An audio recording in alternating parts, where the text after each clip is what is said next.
Don't even put that in there or I'll kill you. I'm going to put it in there. I was doing it because I was pushing the button before you did for a change. Hi. See my hair? So short, bouncy. Chopped it off. Sassy. Thank you, Salon Wisp in Burlington. They know hair. Salon Wisp can provide all of your hair and color needs. Call Renee at Salon Wisp.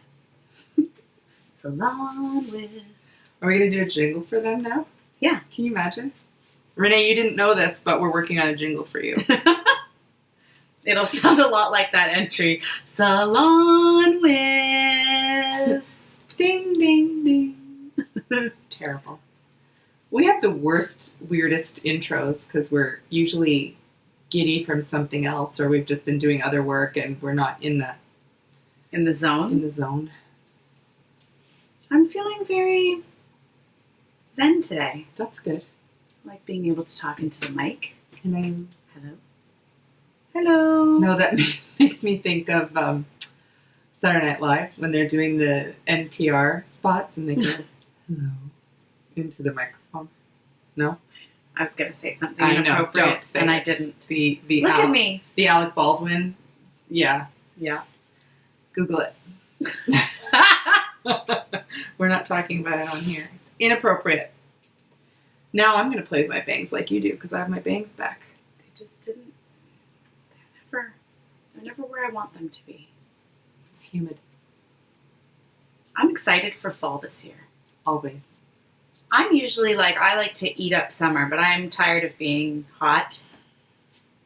I like the middle of the road. See, we had the extreme winter, which was awful, and I was dying for spring, but we never got spring. It seemed to jump right into heat and humidity. Now we've got fall coming. I'm hoping for a nice fall. I like that crisp air. It's good for my hair. It's not the heat, it's the humanity. Okay. And this completes our section of really stupid opening. Witty banter. So guess what we're talking about today? Well, I know because I thought of it. You thought of it, but I looked up all the stuff. That's true. So, last week and the last several weeks, we've been talking about gender bias at work. We talked about coming back from a leave for women, how that's difficult. We talked about inclusive language. And last week we talked about men, and specifically language that they can or shouldn't use if they want to be part of the culture shift that is making women feel more comfortable in work. Last week? Was no, it last week? And then we talked about, last week was women and entrepreneurship. Wow, we've done Entrepreneurs. so much. Entrepreneurs. So this week, I thought that based on what you suggested, so you talked about lean in. And what does it mean to lean in? And I took it a little farther because once I looked it up, leaning in, that phrase came from Sheryl Sandberg's book from 2013. And it was not specifically, but heavily talking about women and motherhood and embracing opportunities despite all the obstacles that new moms, or not new moms, but moms may have, working moms. And the gaps of women in senior executive positions, especially in technology and things like that. Yeah, so we were talking about that a little bit, and I felt like we had covered quite a bit of that in the last several weeks. And that morphed into perhaps focusing on the art of speaking up. Because you were telling, maybe you'll tell it again. Well, you will tell it again. But we talked about why don't we speak up? And by speaking up, I mean you have an idea, a suggestion, a concern, a question, a thought, and not all women speak up. So why don't we speak up? I think, so you want me to tell that story now? Yes, tell that story. Yeah. So many years ago, I was in a meeting, and I was the manager, and I was speaking, I think, to a senior executive, and there was a bunch of people on the call, and things were kind of moving forward, and then the senior executive basically captured what we were talking about in completely the wrong way. It was the complete opposite, and I remember sitting there and saying, it's not possible that this person could be wrong as this senior executive. She was also a woman, actually, in this particular case. And I had myself convinced that it must be me that was wrong. And I remember coming out of the meeting, and my team was really disappointed in me because I hadn't stood up for them properly, because I literally had just gone mute. I literally, no words could come to my mouth. And I'll tell you right now, that's pretty unusual. That's very unusual. And I remember I came back out of that meeting, and I was telling you the story, and you said something to the effect of, Nicole, I've known you now for a long time. I would say 95% of the time, you're right. Especially on the context of, a big concept. You would very clearly understand a big concept. I don't know if you knew my lack of penchant for details then. Maybe I did. But you basically just said, on a big picture item, Nicole, 95% of the time, you're going to be right. Yeah. So why wouldn't you speak up? By not speaking up, you're missing out on a huge opportunity. And I never forgot that. And that was the little bit of confidence or whatever I needed to say, you know what, 95% of the time I'm right. And if I'm wrong, that's another thing to deal with. And that's not such a big deal, especially if it's only 5% of the time. Yeah. It's funny. I remember when I was first starting out way, way back in the 90s, and I learned that the most junior person did not sit, the more junior people did not sit at the table. You sat at the chairs around the edge of the table, the edge of the room against the wall. Yeah. And it never occurred to me that was a thing for women to not choose a seat at the table. Yeah. Because I was growing up, in quotes, in a male-dominated industry, so there were also men who were junior, who were sitting around the table of the wall. I never figured it out until so much later that as my career changed and the times progressed, and I left the automotive industry and went into more industries where there were more women, such as government, public service, customer service, etc., it was definitely a change where more women were sitting in those chairs against the wall in the room instead of coming into the room and feeling confident to sit at the table when it had nothing to do with seniority. It was very definitely women. And I think it was those women did not feel confident enough saying, my opinion will be important. I'm going to have a seat at the table. No one told me to sit over there. I chose it. Yeah. So it's interesting to me that women feel like they need to choose that seat. Yeah, I mean, it might be a bunch of things that we don't even think about. I don't think it's just, I'm consciously going there and saying, well, this is where women sit and this is where the men sit, or anything like that. It might just be as simple as, I don't believe that I may have something to contribute to this meeting as much as anyone else does. Yeah. And I'm going to sit back and observe, and hopefully no one calls on me. Yeah. But why do women do this more than men? Or do they? Or we don't have any statistics on this. I mean, I think this was a big component of Sheryl Sandberg's book. And she said this is something that women are statistically doing, is sitting on these outskirts or sitting on areas, where they don't have an active position to speak from. I think it's because of a fear of not being liked, a fear of being wrong, like in my case. Flip the tablecloth up there. A fear of being wrong overswept my ability to speak my point and be confident. Well, I was reading an article. So Sheryl Sandberg's book came out in 2013. And then I was telling you this morning on the Breakfast News show, I heard about this article that had been published in Rolling Stone magazine. And it's a study out of University of Ottawa about women in country music. And it said, I'm going to scroll it so I get it right. But it said something, I don't want to go through the whole article, but something to the effect that years ago, back 10 or plus more years ago, women were, the ratio of male songs on the radio to female songs on the radio was 2-1, which is already bad. But it's much worse now, it's 9.5 to 1. So I found the article, and right now it said in the year 2000, women held 33% of songs on the year-end country airplay reports. 33% of songs were by women in the year 2000 on the top charts. Last year, it was 11.3%, a decline of 66%. And it says the last time women were represented well in the country music charts, it was Taylor Swift still making music for country. So then there's this section where it says, this report is dismal, and music knows it. And they're talking about the industry, the radio stations, the record labels, etc. And it says that women in country music industry hear phrases like this. And I think this is so interesting that it's about country music because it applies absolutely to other things that we've been talking about. So the first one is, if you want to improve station ratings, remove the women. This is a phrase that is out there today and that women artists are hearing. Remove the women if you want to improve station ratings.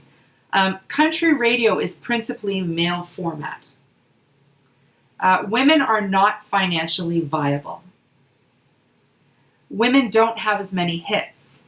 We only have space for one female on the roster, and women don't want to hear women. So it's so interesting because I would say, who doesn't want to hear women? There are so many successful female acts in country music in the past. What's the difference between the way they were treated in 2000 versus today, almost 20 years later? And the article then, you can find it in Rolling Stone online. It was from April 26th. And they're saying that the onus needs to be on the industry to put standards in place of diversity, representing gender diversity on the airwaves. Because how can a woman have a hit if the radio stations won't play her? And the radio stations won't play her because she won't have a hit. It's that terrible cycle, but it's focusing on women right now. And it's gotten worse over the years, which made me think of that whole lean-in philosophy of Sheryl Sandberg and sitting around the table, and how when I was doing it in the 90s, I was probably really naive about the gender issue, because the gender issue at Ford at the time was much worse than just the meeting room. It was getting hired. So, but now we're seeing it more and more with women self-selecting to sit against the wall. It's fascinating, and I'm curious to see, I'm curious to hear, and it'll be a great kind of topic of discussion at our forum in September. Is how are these things changing? Have things changed for you? I mean, I know for me now, I have absolutely zero issue stating my opinion. I would say, or leaning in on a conversation, making sure that an error is caught, or, even if it seems wrong, saying like, hey, can I just check in on something here? This doesn't seem right. But I would say there is still some occasions when I tend to get swallowed up and then will kind of shut down. Oh, interesting. It's probably over talking, and it's our famous sexist client is the last time I can remember. Over and over, you're talking, you're making something, and someone over talks you. Yeah. And then basically just quiets you out. And if that happens to me enough times, I just shut down. And I have done that with a female client that overtalks me. And just, it's so personality based, I think, and I will shut down. So for me, again, it's not one of those things that is gender biased, but if I was sitting in a meeting and a man was doing it too, I might shut down more quickly. Yeah. Although today, I think it's 30 years in business. Maybe I wouldn't anymore. I'm not sure. It makes me think of that. We were talking about being liked and wanting to be liked. Yes. And how that seems to be a uniquely female thing. So again, Sheryl Sandberg in her book told this story about the the Howard Heidi experiment. And a professor wrote up a case, or got his students or somebody to write up a case about a successful female venture capitalist. She had done very, very well. Her name was Heidi something or other. And so he got half of a class to read the report as is, and the other half to read the report with the name changed to Howard. And then they had to assess the report and the success of the person in it. So they all ranked the person the same level of success, whether they were male or female, but with the real name of Heidi, they said that Howard was more likable and Heidi was not. Interesting. And they found that to be successful and get ahead, she had to be unlikable and unfriendly. And yet it was the exact same person in the same report. Wow. Yeah. So there seems to be this piece, this thing where we've talked about it with, no matter what side of the political spectrum you're on, there was a big conversation about Hillary Clinton and the content versus needing to be liked. And today, the new crop of people running for election and the women, can they be liked? Are they likable? And I think there's this fine line between being outspoken and opinionated and direct while also being likable. Yeah. The only thing, the closest I can come to for men in the same way is that in Hamilton, the musical Hamilton, they talk about, he's so nice, it's like you could have a beer with him.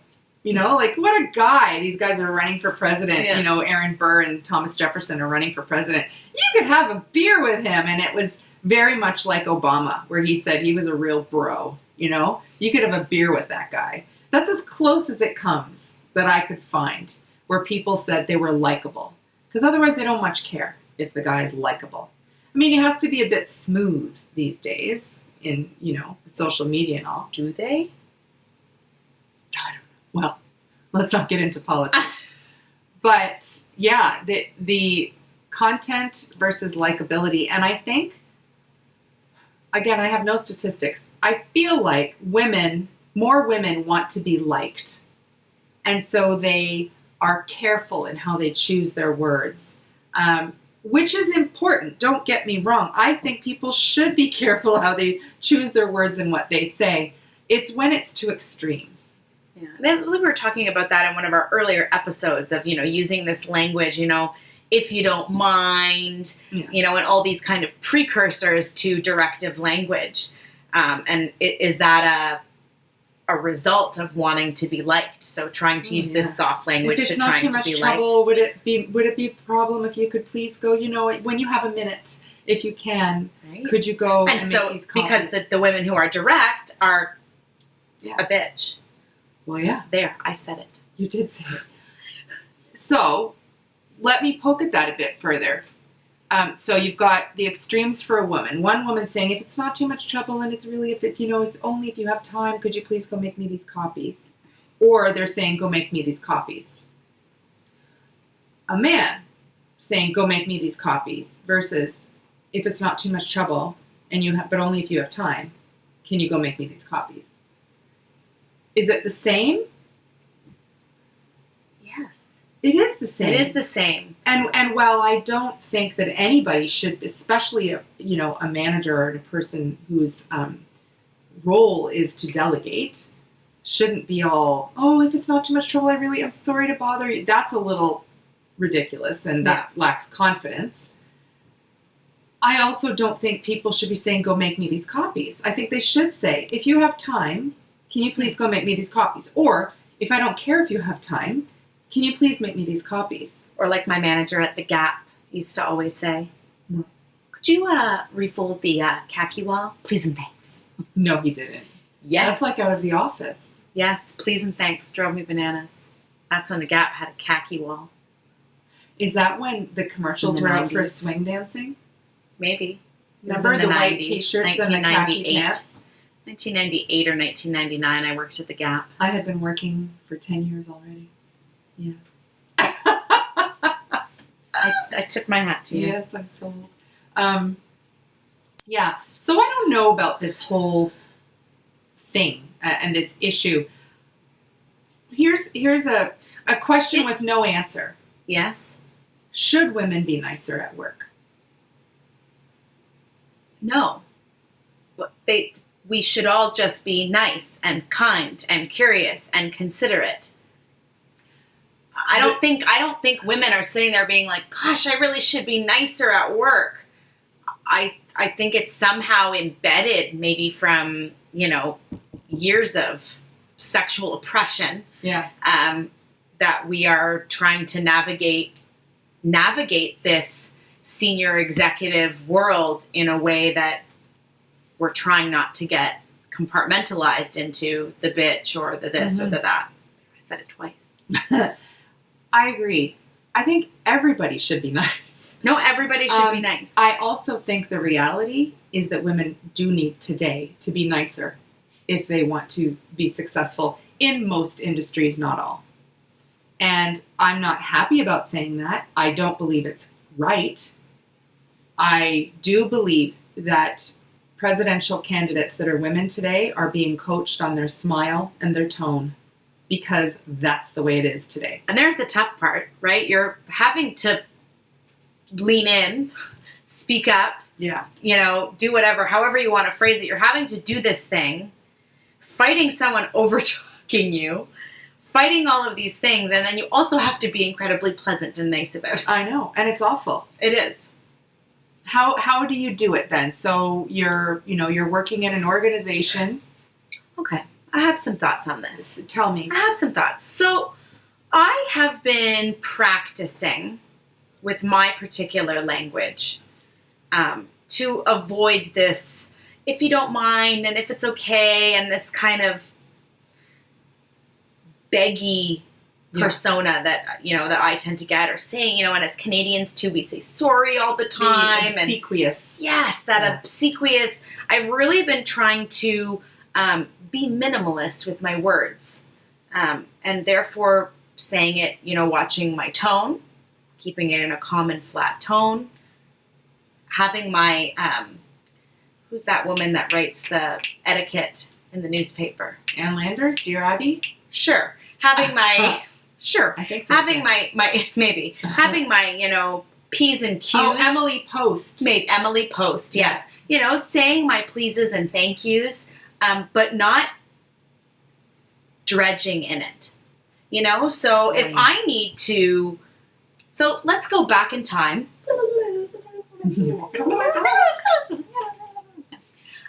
Go back in time to that meeting where I was. And again, this wasn't a gender issue per se, but the behaviors reminded me of a typical gender issue you might have.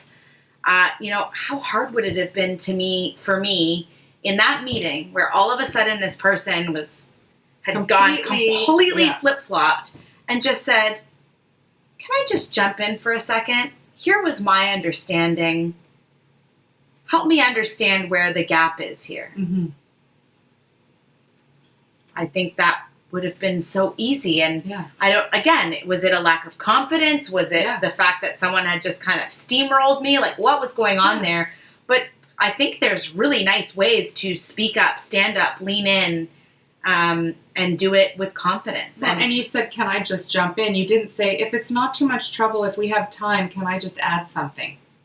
No. Can I jump in? I have a question. Or may I clarify something? Yeah. This was my understanding. Yeah, be quiet. Yeah. Zip it. Right? And let that come back and see if I can resolve it. Mm-hmm. And I don't know if that just comes with age and experience. So that would be, if I were speaking to a young woman entering the workforce and needing a place to find her voice in this workplace, that would be my first step, is find language that feels genuine and real and works for you, that's not obsequious, that's not hyper direct and demanding. Because I think some people are coached to get in there and speak up for yourself and elbow your way in there and just say it, because you need to stop trying to be so feminine and stop trying to be so nice and get in there and just tell people what to do and state your opinion. And that Nicole might have come to the table and said, no, you're wrong, right? You might have interrupted in that meeting and said, no, that's absolutely not correct. What I heard was this, this, and this. Also not okay. So the obsequious ickiness is sickly sweet.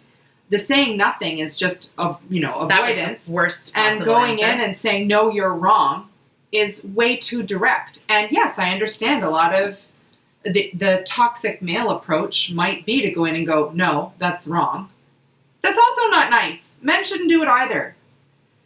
I feel like today women need to be extra careful that they're nice humans. And that's too bad because we all have bad days.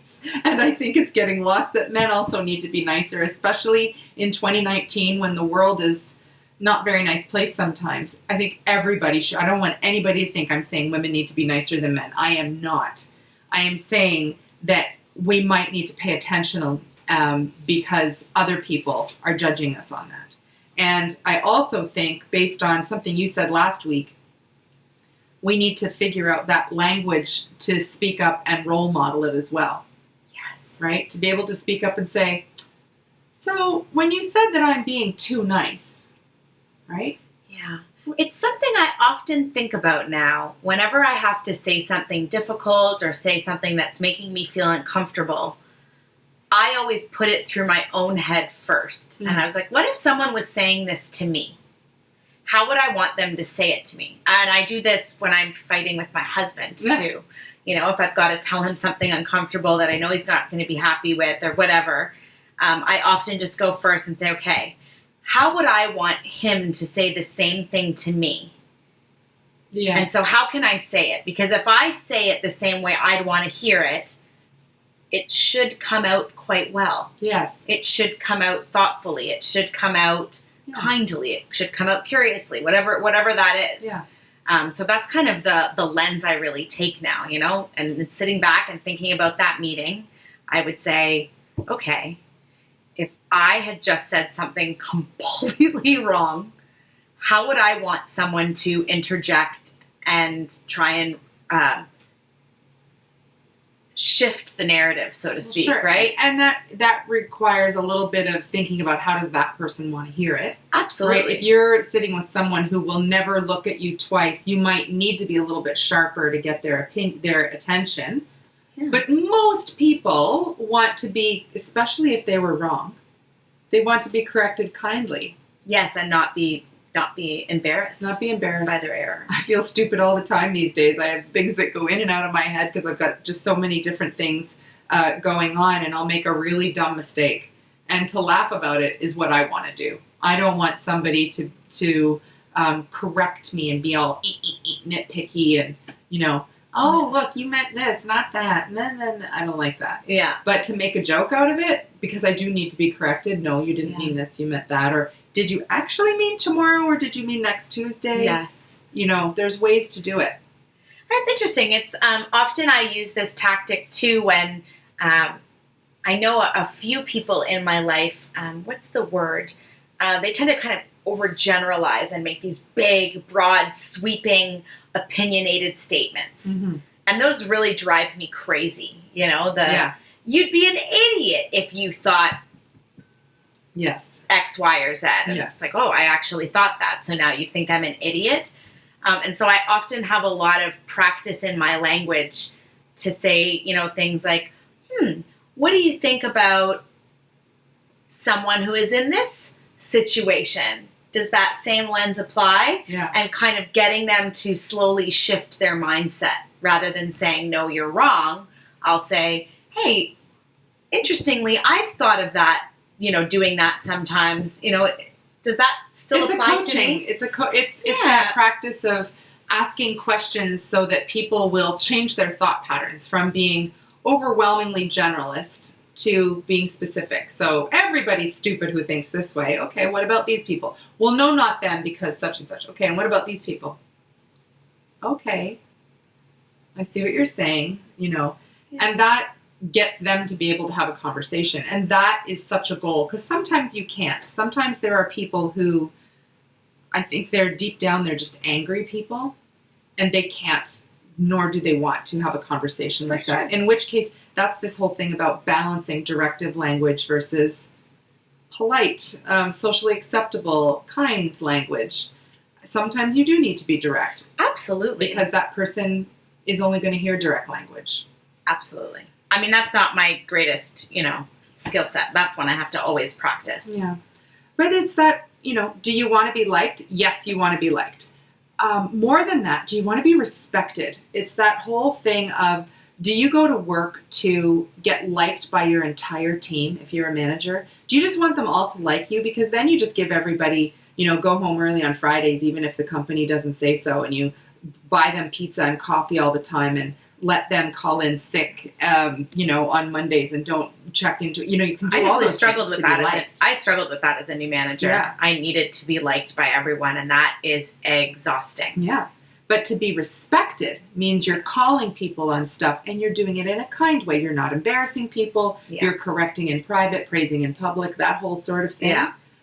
And I think it also means speaking up in meetings. You said that your team was distressed with you because you didn't correct this incredibly incorrect statement. Because it basically threw them all under the bus as well. It was terrible. Yeah. So that ability to, when we talk about in communications, being right versus being effective, being liked versus being effective is also important. So yeah, how much are you taking on that necessity to be liked? Yeah. Over the need to be effective, yeah. and the need to be clear, and the need to step in. So are you not saying anything just because you want to be liked? You need to say something. How do you they don't have to be complete and separate. I think the tool for people listening today is to think about that frame of reference for themselves. Am I worried about being liked? Can I shift that to worrying about being effective? Because in order to be effective, you also, need to not be super directive when it's not called for. You need to be kind and polite and thoughtful and hold people accountable and. So seems like almost an impossible task. Well, you can't please everybody all the time. No. Right? But that's the thing. And I feel like women, more than men, but not 100% more, want to be liked and will use this language that is more usually, perhaps falsely attributed to women than men. I'm sure there are stats on this. I don't have them. But I think this idea of hearing all of these things in the world today, just like country music, for heaven's sakes, country music. Think of when you think of legends of country music, sure, you can, in the old school days, you can think of George Jones and I know that's way earlier than you. And you can think of Tammy Wynette, Dolly Parton, and all those people, and then a little bit later on, the Dixie Chicks. Conway Twitty. Well, that's Canadian too. Good job, I think. No? I don't know. I remember being in Twitty City. Okay. I was told I was going to Dollywood, but we ended up in Twitty City. But why would the industry have, it seems, purposely reduced the number of women out there? Why would they say female singers don't sell as much? And why would they say... Do they have data on it? Like, they must have data on it. Well, this report did. It's really interesting, the data that's in there. It's just fascinating. And I would say if they're saying that men sell more music, the country music men sell more music, I would wonder about how they're being marketed versus the women. Are they just being marketed as the, tight shirt, muscles? Listenership. Is the majority of country music listeners women, and they want to be kind of crooned to by a male singer? Again, I don't know. I don't know, and I also would argue that because you look at even today, how many young girls go to the concerts, as we were talking about earlier, the Britney Spears concerts and the Taylor Swift concerts and the whatever. Young girls going. Young girls love female singers. They idolize them. So anyway, it just seems like it's changed over time and like we're taking a step back almost. Which is why people really need to think about what they can do to make those baby step shifts in the cultures where they work. And each of these podcasts that we've been talking about focus on a different way. And today I think it's about having each woman think about, how do I speak up? Do I speak up? Yeah. I mean, the first step is always self-awareness, right? Yeah. And maybe if I could also go back in time, I would start noticing when I wasn't speaking up, right?